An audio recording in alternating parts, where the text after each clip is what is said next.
Nung mga unang panahon ng mga bata pa kami, wala pang wala pang sigad. At kami dito ay naglakad-lakad lang. Kapag papunta kami sa dagat, madalas kaming mahipaligad. Opo. At madalas akong mahitabilho sa mga mga luho-luho dito.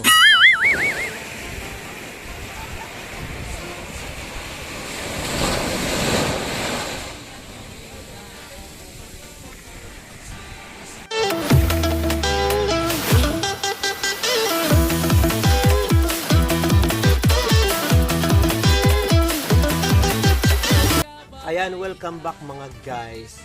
And for today's video, dahil ngayon ay Domingo, kami ngayon ay pupunta sa dagat at kami doon ay nag-hi ng aking bibi. Ito ang aming bibi na love ng papi. Oh, beautiful eyes daw. Ipakita ang pag-beautiful eyes sa kanila. Oh, ipakita ang pag-beautiful eyes. Dito kagad, huwag kang maano. At siya ay humilay. Oh, hingus daw. Ipakita dito pag hingus. Oh, ikang naan. Opo. Sige, bibi, ipakita ang paghingus ng aking bibi. Ganun ang paghingus, oh.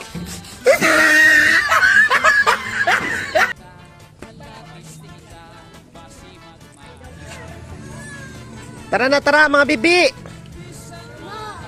Ayun, oh, yung nanay kong nagpariband ay siya ay nagpupunas ng bintana.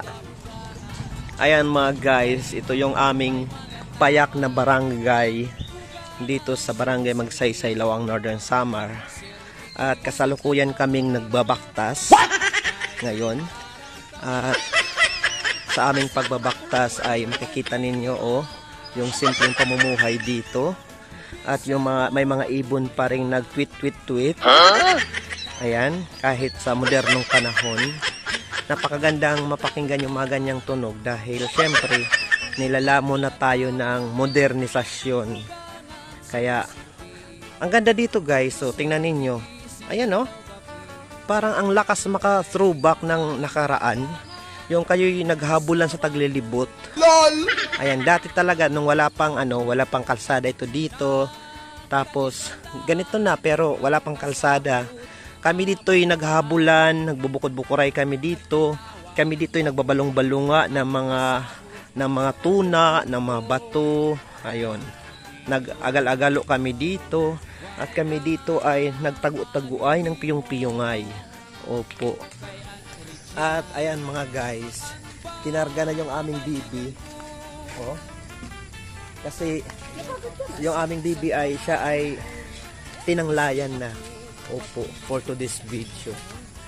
Nung mga unang panahon ng mga bata pa kami, wala pang sigad. At kami dito ay naglakad-lakad lang.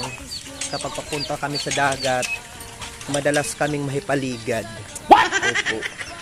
At madalas akong mahitabilho sa mga mga luho dito. Kasi yung papunta ito doon sa dagat, ito dito ay maraming mata puso. Ayan. At kapag hagas ka, talagang hitatabilho ka talaga. Opo. Ayan yung bibi kong nagpakarga na sa kanyang mami. Tapos araw-araw kaming nagpupunta sa dagat at naliligo dito sa dagat kasi walking distance lang to sa aming bahay. At madalas kami sabihan ng nanay ko, ang naliligo lang yung mga sistumon. Pero totoo lang po, no offense. Ang gusto lang niya, hindi kami nagligo-ligo sa dagat para wala siyang labahin. Opo. Ayan na mga guys. Nandito na tayo. Ayan may pabahay na naman dito. At ito na dito yung sapa. Ang tawag namin dito noon ay linaw. Kahit lubog. Opo. Ayan ang ganda. Dati naliligo kami dito pero hindi ako tumatahaw dyan kasi hindi ako marunong lumangoy. Kapag ako'y lumangoy dyan, diretso akong lunod. Hindi na ako lulutaw kaya Hindi ako talaga tumatahaw sa mga ganyan. Doon lang ako sa patuhod. Sa patuhod sa akin. Yun lang yung ano ko. Yun lang yung akos ko. Oh, ang laki ng tubig. Ayan, shoutout kay Lamaylina yan bahay, guys. For today's video.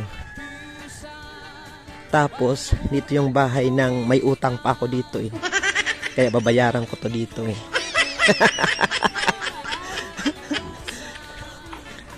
Ayan, guys. Ito dito yung tindahan na may utang pa ako eh. Kaya babayaran ko ngayon. Maupay. Di ka pero sukli.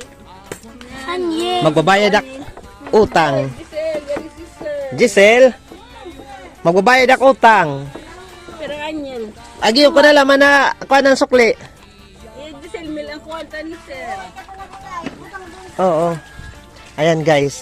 Nagbayad tayo ng utang kasi ano para makautang ulit tayo.